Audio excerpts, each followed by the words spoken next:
Ilang buwan lang ay nabuntis si Mama.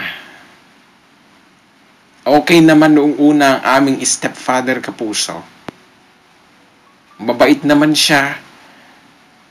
Pero habang tumatagal ay pinagbubuhatan na niya ako ng kamay. Pinapalo, sinisinturon. Mga bagay na hindi nagawa sa akin ng tunay kong ama. Kapag walang tao sa bahay, lagi akong kinakanti ng stepfather ko.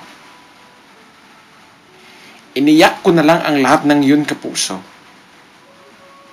Wala naman akong magagawa. Alangan namang maglayas ako. Saan ako titira? Kung magsusumbong naman ako, baka ako lang din ang mapasama. Hanggang isang araw ay nanganak si Mama. Baby boy ang iniluwal niya at kaagad siyang pinalayawang Junior. Si Baby Junior, siya ang pangatlo kong kapatid. Pero sa kabila ng pagdating ni Junior sa aming buhay, ay mas lalo lamang akong nahirapan dahil mas tumindi at lumala ang pag-aaway ni na Mama at Papa. Hindi ko masisisi si Mama kung magalit siya kay Papa.